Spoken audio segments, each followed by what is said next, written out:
Welcome to the What's Happening Birmingham video podcast.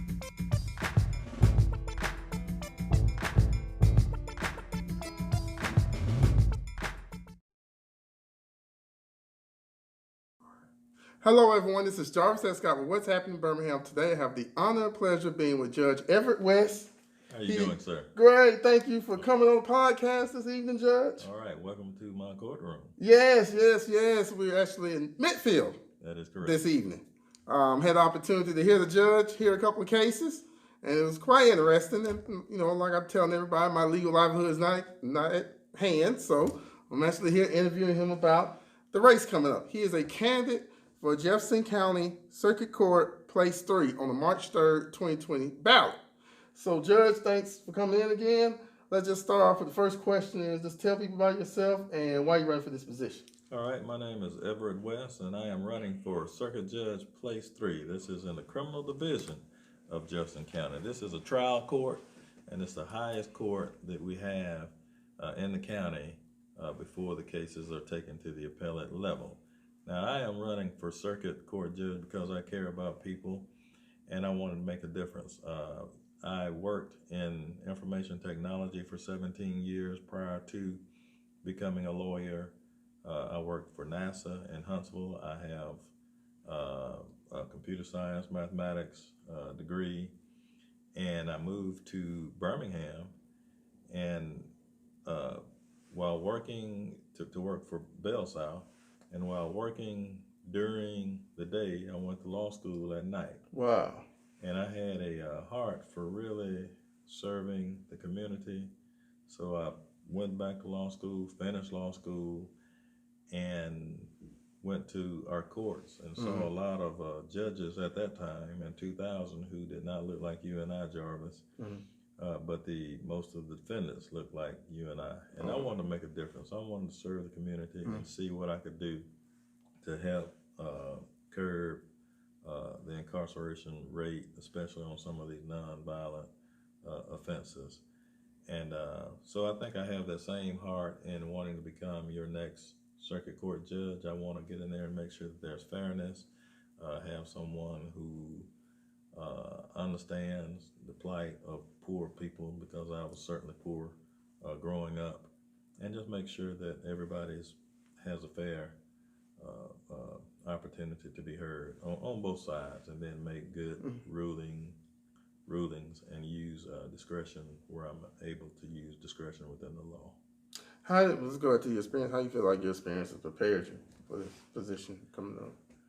Well, I've done multiple things. I have, again, I've worked for 17 years in the information technology field. Did a lot of work up in Huntsville, Alabama for NASA and supported mission operations. And I also worked for on some U.S. Army MICOM contracts where we maintain missile systems for the U.S. Army. While in Huntsville and in Birmingham, I taught at Faulkner University. And again, after I moved to Birmingham, I started again working for Bell South. All right. While going to law school at night. And I think, just that work ethic and working and going to school, I think helps me to relate to what a lot of people in the community and in society does. And I think that helps me to have the understanding that I need as far as what's going on with people within the community, and it just helps me to be better able to serve people in our community. So in place 3, can you tell the audience again, like what type of specific cases will you be hearing? All right. Again, this is a trial court, which, where there are jury trials on serious offenses. It could be capital murders, robberies, and we can also handle some of the not so serious cases, theft of property. But these cases, the defendants are always entitled to a jury trial. So it's the highest court, again, that we have before the appellate level. So it's a very important court.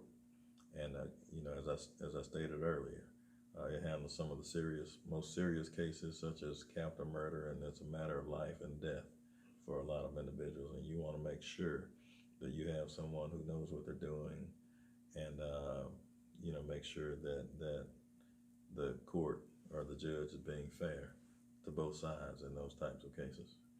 All right, so in this race, you're in a crowded field with two other candidates. That is correct. Why should voters choose you? Well, again, I've not been a lawyer all of my life. I've done some other things in my life. I've worked, I've taught school. I think I have more experience than the other candidates in this race. I've been practicing law again for 20 years, and I worked in another field for 17 years. I am a father. I am a grandfather. My children are 38 and 33, and they're both married and attended college, and they're doing well in life. So I think life experience separates me from the other candidates in this particular race. And again, I primarily worked on the criminal defense side, representing poor people. And I think my other two opponents, I think one worked in law enforcement, and the other one was primarily a prosecutor all of their career. All right, so let's go where we are tonight in midfield. That's and correct. What type of cases do you be hearing? Because I'm here on a Tuesday night, and I had the opportunity to hear a variety of cases, from DUI to someone got locked up on something else. I can't remember, but just kind of like your experience here on Tuesday. Right. Well, here we handle a number of misdemeanor cases and traffic cases. And you did sit in the courtroom some tonight. We handle DUIs, which can be very serious. A number of individuals drive drunk, and someone ends up, getting hurt in an auto accident. I think we had a few domestic violence cases tonight, and those can be very serious. Yeah, it was eye-opening. I was here tonight. That's right, where folks are threatening and being threatened with violence and with weapons and that type of thing. So those types of cases we do have to take serious. But we also had some minor cases. Driving without licenses, driving without insurance, that type of thing.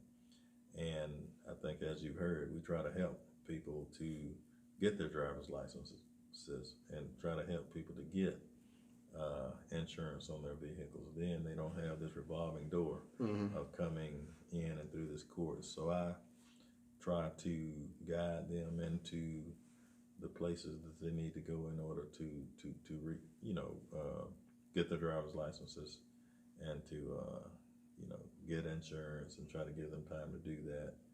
And then they don't have this problem of getting their license suspended further another 6 months, and continuing to pick up these type of traffic violations.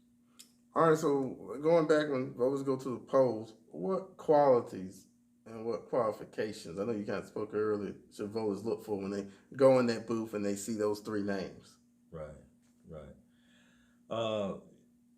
Again, I think I have life experience. I've handled, I have the experience in the courtroom. I have represented between 25 to 30 capital murder defendants, for instance. So those are the most serious cases that would come into the circuit court for trial. So I've handled those cases, and I think that experience sets me apart from some of the other candidates in this particular race. And again, I primarily worked on the defense side, defending poor people who do not have the means to pay for a proper defense.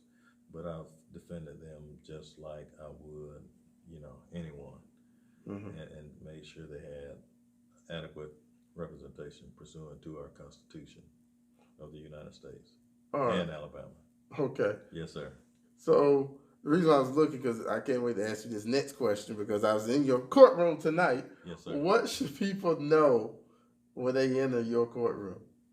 Well, I would hope that people see and know that when they come to this courtroom, that I'm going to be fair, and I'm going to show a little grace and mercy when I can, and I hope you saw some of that this evening. And, on some of these nonviolent offenses, if you are willing to,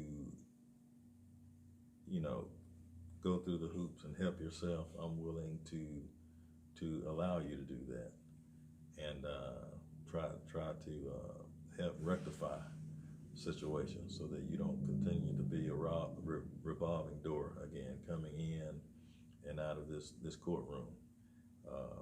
So generally, I put the ball in the court of a lot of the accused that come in here, and then if you're successful, midfield is successful, I'm successful, and I think it makes for a better society. Well, I gotta mention this, because I'd be remiss. I'm sitting in front of a judge, and I think you would kind of agree with me on this. Regardless of what happens, my viewers, my family, show up to court. Do not do FTAs. What that means, failure to appear. Failure to appear. That gets you even deeper trouble, everybody. Right. So, no, I'm doing this interviewing you, but you all please show up to court. Right. Please. So there could be additional fines, additional court costs, additional jail time, just because you don't show up. Don't bury your head in the sand. Come and deal with it, and I'm here to try to help, really, and be fair to both sides. I'm not here to try to make life difficult for anyone. I just want to do a good job, follow the law, and make sure that the accused take advantages of situations to make their lives better. So what have you been hearing, like, so far on the campaign trail about, what voters have been asking you about this race? Well, a lot of voters are asking, seem like a lot of people in our community are concerned about the incarceration rates of poor people. And so they ask me about that a lot, and what's my view on the incarceration rates. And I have to explain, well, first of all, I as a lawyer, I've taken the oath to follow the law. As a judge, I've taken an oath to follow the law. As a circuit court judge, I would have to follow the law, and I'll take an oath to that effect. But judges do have discretion in some instances, and where that discretion is afforded in the law, I hope that I can use that discretion to show a little mercy and grace toward people in the community. All right, so Tuesday, March 3rd. Tuesday, March 3rd. One of my two more questions before I kind of wrap it up. How can people get in contact with you and your campaign? All right, they can call me at area code 205-251-9372. And if you want to write, my P.O. Box number is 610-424, 610-424, Birmingham, Alabama, 35261. Will that be the same number they need to ride to the polls? If they need to ride to the polls, they can call that number. That is correct. Okay. So this is my favorite final question I like to ask all the candidates. This is your opportunity to stare into the camera and make your closing case. Well, I just ask that everybody go out and vote for Everett Wess, the best candidate for Circuit Judge, place 3. It's the third month, the third day, place 3. 333. Oh, wow. Vote Everett Wess, the best candidate for Circuit Judge, place 3. Well, Judge Wess, thank you for coming on the podcast. Thank you for giving me the opportunity to kind of hear your cases tonight. It's very interesting. And like I told you all before, show up to court. That is correct. Don't bring your mama, your brother, your cousin, and say, well, he can't show it, because that ain't going to work. So that's one thing I learned tonight. while I was sitting in your courtroom. So I just Yes, want to sir. tell you that. Don't send what they call a representative and everything. So you all please vote Tuesday, March 3rd. And also I'll be remiss that the absentee voting deadline is February 27th. So you go down to Jefferson County office and you can file your ballot. So just show your driver's license. So for more videos, please check out what'shappeningbirmingham.com and don't forget to subscribe to my YouTube channel. Thank y'all again and have a great day. Bye-bye. Thank you. Bye-bye.